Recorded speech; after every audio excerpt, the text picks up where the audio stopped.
I greet you all in the name of our Lord Jesus Christ. Amen. My name is Ngara.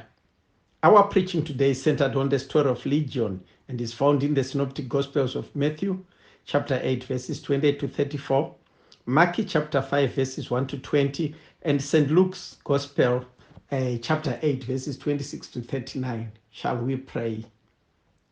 Dear Heavenly Father, I come before Thee and I pray for this word, that it may touch the hearts of many and heal every soul for your glory. Use me as a vessel and sanctify my lips.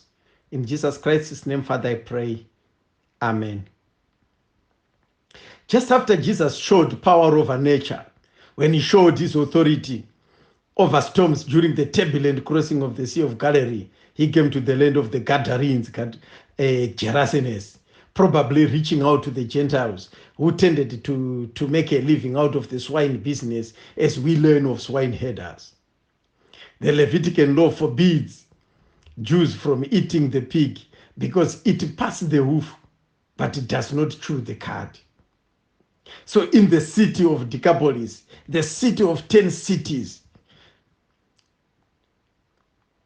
he was met by a Gadarene legion, a man who was possessed by a multitude of demons, who give a collective name of legion, who hopped from among the tombs to the mountains, and from the mountains to the tombs, and from the tombs to the mountains, making a routine day and night. The man was in torment.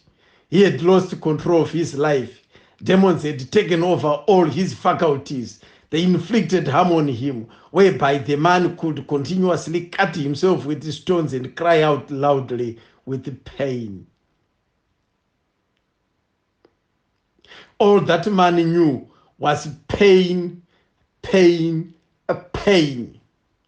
Some people had tried to bind a legion with chains or irons, hands and feet, whether it was for their advantage or his, but he would tear the chains apart and broke the irons on his feet. No one was strong enough to subdue legion because he overpowered them all. He was strong because the strong man Satan lived in him. A legion of demons, which some think were in their thousands, if we go by the Roman tradition during the time of Emperor Augustus, where a legion implies a regiment of 6,000 soldiers met in their habitat. So in Matthew chapter 26, verse 53, when Peter cut off a soldier's ear and Jesus had to put it back, Peter was reminded that if Jesus needed help, God would send him more than 12 legions of angels. So legions are a big number. In the novel Shakespeare, so Toby Belch once suggested that he was going to speak to Malvolio, who had been acting strangely, even if all the devils of hell be drawn in little, and Legion himself possessed him. Because of the invasion of so many demons, Legion hated himself. He stayed uncovered, he was always naked, had become hopeless, was dehumanized, could not be tamed, got disaffected, marginalized, alienated, you name it. He decided to go solo and sought solace among the dead, thereby becoming dangerous to the living who dared to pass through the area. In other words, Legion became more home with the dead and became a threat to the living. The story of Legion is not strange, and most of us can identify with it. A lot of people have been enslaved by evil spirits. Many have got addictions that they are grappling with to come out of. Illicit drugs, sex, pornography, masturbation, idol worshipping, pride, you name it. They are bound by the strong man. You are not in any way better than Legion. When we ask your name, who are you? What is behind what we see? The cheating, making scrupulous business deals, cutting off corners, you name it. Surely, who are you? You can put a veil, yes, but that can only make you seem good to humans. But can you cheat God? Many hope from mountains where you would think they are seeking the face of God, to the tombs, consulting with the dead spirits, using juju and visiting sacred places such as the graveyard to evoke dead spirits in the dark of the night. When we go to sleep at night, when we think we are all resting, there are some who can't even sleep because they are either tormented by evil spirits or that they are visited by the evil they commit during the day. Some are visited by people from the dark world whom they make alliances with and they get tormented. Some prefer not to sleep because if they ever try to, they see stuff. Surely some people are in torment.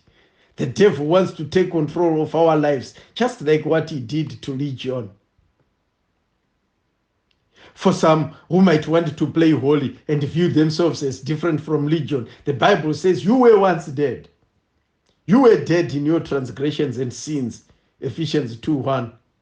Legion had been enslaved by demons, and you too were once a slave to sin when you had no obligation to do right. He has rescued us from the dominion of darkness. Colossians 1:13. God saved a wretch like me and you. And men are still enslaved because everyone who practices sin is a slave to sin. John chapter 8, verse 34. Please note that whilst some of us can be judgmental, Legion may have not put himself in the situation or predicament he found himself in. His case could also have been that of severe mental illness. There is a difference between judgmental and judge. People who are judgmental form opinions pretty quickly before they learn more about a person or a situation. They make assumptions and reach conclusions without facts. So being judgmental is bad, and we should desist from the practice. So regardless of the different problems we all face, the story of Legion rest assures us that no one is too far from God's reach in times of need. By coming to the other side of the sea, God sought out for a tortured soul whom nobody had any hope for. Just as Jesus disembarked the boat, the demon-possessed man ran towards him. Seeing Jesus from a distance and knowing his power, the demon-possessed man screamed in horror. He bowed down before the Lord in terror. The presence of God cast the man to his knees because demons know what is true about God. They believe and they bow down and they worship him. James 2 verse 19 actually says, you believe that God is one? Good. Even the demons believe and they shudder, they tremble. So just believing only might not be enough. Hence he was saying, faith without works is dead. Legion cried out with a loud voice, what have I to do with you, Jesus, Son of the Most High God? In Mark chapter 5 verse 7. So it is interesting here that demons identified who Jesus Christ was, something which the disciples who stayed with him day and night had by this point failed to understand. In Mark chapter 4 verse 41, the disciples got terrified and asked, who is this man that even the wind and the waves obey him? Suggesting that they knew him not. When he walked on the water, they thought he was a ghost. In Luke chapter 9 verse 19, when Jesus asked his disciples who they thought he is, some say John the Baptist, others Elijah, and others even saw him as one of the prophets of the old who had come back to life. We thank Peter, at least he managed to understand who he was. By recognizing Jesus and noticing it was for the first time that they should be bound. By recognizing Jesus and noticing that it was before their time, it was before the time they should be bound and put in the bottomless pit, the demons wondered what business they had together with Jesus. What did he want to do? They are aware they have no business together. And his appearing means danger. The appearing of Jesus means danger to the demons. I implore you, by God, that you do not torment us before the time. Ask it what his name was, something which is not reflected in other gospels, but that of Mark chapter 5, verses 6 to 9. Legion said, my name is Legion, for we are many. Not only did he mention his name, but what was behind the name too. Based on the ancient pagan belief, names have meanings, and one's true name would represent one's nature and essence. Names were so important to the extent that God, for example, once changed the names of Abraham, Sarah, and Jacob. And our Lord Jesus Christ changed that of Peter to reflect their new identities according to God's plan. It was also more likely a show of force by Jesus Christ to make the demons reveal what they thought was a hidden vulnerability. So when people were trying to bind Legion and getting subdued, they were dealing with about 6,000 unclean spirits in one man. This is the guy who bowed when Jesus saw Christ, when he saw Jesus Christ, because he was no match for Jesus' power. When the demons made a prayer request to Jesus, they did not beg him to remove them from Legion. No, they did not beg him not to remove them from Legion. No. Instead, they begged Jesus not to be sent out of the country, the area. We have no problem with you removing us from this guy. As long as we find another body or carcass to operate in, we don't care. We can hop from one person to another, from one family member to the other, from one church member to the other. No, without any problem. Territory is what is at stake here. We do not want to leave the territory.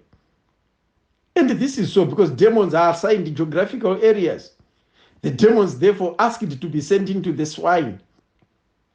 And Jesus granted their wish. They had to beg Jesus because demons can't do anything unless God permits. Swine was chosen probably because Jews of that time saw Gentiles as swine because they considered them unclean. There were about 2,000 pigs that were grazing nearby, and the whole herd of swine ran violently down the steep place into the sea and drowned. Jesus was demonstrating his love for the soul of a human being. He loves human beings more than the swine. He loves us with a passion. He sacrificed 2,000 pigs for the sake of one man. The Bible says that you are worthy than many sparrows in Matthew chapter 10, verse 31. Please note, my brothers and my sisters, Jesus had to cross the sea and face a violent storm just to come and rescue Legion. Can a woman forget her nursing child and have no compassion on the son of her womb? Even if these may forget, but I will not forget you. Isaiah 49:15. No matter how much Legion suffered under the oppression of the legion of demons, and some may have thought his situation was hopeless, Jesus had not forgotten about him. He was only on the other side of the sea and was soon crossing over to attend to that one man. This is so because in the aftermath of this event, Jesus further crossed the waters within the Decapolis. And as he got to the other side, this is when he was approached by the synagogue leader Jairus, begging him to come and save his child who was dying. In other words, therefore, Jesus crossed the sea simply to meet Legion. And he crossed to the other side of the sea to meet Jairus and the woman with the issue of blood. Jesus can cross the sea just for one or two people who have issues. He would leave everything and risk meeting a storm to attend to your problem. You are not forsaken. He will not forsake you. That is how much Jesus loves us. He would do whatever it takes to attend to our problems. He knows about our issues. Even if the storm delays him en route to our side of the sea, Jesus will still show up. When he was told that his friend Lazarus was not well, he delayed until Lazarus got buried, but he still showed up. When he was called to Jairus' daughter, who was at the point of death, he delayed whilst dealing with the case of a woman with the issue of blood until the child died, but he still showed up. He will soon show up in your situation. Do not lose hope. So when those who were feeding the swine saw the head ran violently down the steep place into the sea and drowned, they fled. And they told it to the sea, they told it in the city and in the country. And they went out to see what it was that had happened. The whole town went out to meet Jesus simply because one possessed man was healed. Of course, There are some who may have come because they lost their swine, because people have not been visiting religion in the hills. Why today? Sometimes people are put into certain situations for the glory of God. And the Legion story may have been there for the glory of God. I think a lot of people can testify that whole families or whole villages can come to Christ because of a testimony. When they came to Jesus Christ, they saw the man who had been possessed by the legion of demons sitting there, dressed and in his right mind, and they were afraid.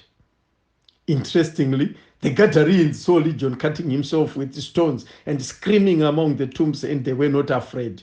But what frightened them was to see him seated, properly dressed, and being in his right mind. Chances are their enslavement was confronted with Legion's deliverance, hence the fear. For Legion, however, when I was lost, he came and rescued me. He saved a wretch like me. Surely God can break walls that imprison us. And those who saw it told them how it happened to him, who had been demon possessed, and about the swine. They pleaded with Jesus to leave the region because he healed a man who was demon possessed. Jesus did something they never anticipated. They never thought Legion would become normal again. They were fine with the status quo as long as they kept their livestock. The love of money may have blinded the citizens from seeing the bigger picture, which is deliverance, as opposed to being simply concerned about loss of business. If we lose focus, we will put more effort in the business and money-making issue as opposed to seeking for eternal life. They should have seen this as Jesus' great triumph over evil and showcasing strength as a healer. Instead, they may have thought Jesus could be more dangerous than the legion he brought under control. They said to him, leave. The citizens rejected Jesus, who should have been their Lord and Savior, whom even the demons obeyed and worshipped, but they rejected him. The delivered man Legion wanted to come with Jesus Christ. I will follow you. But Jesus said, go home, go and tell your people, make more disciples, go and give a testimony to your brothers and sisters. Tell them what Jesus has done for you. Don't just believe, because the demons can also do that. But go further and expose many people to the word of God. Go and show some works, because faith without works is dead. Amen. Once more, my name is Louis Ngara. My contact details are 0044 78 599 01108. I am a musician, and I encourage you to listen to our music on our YouTube channel, Louis and Ngara Musicians. Thank you.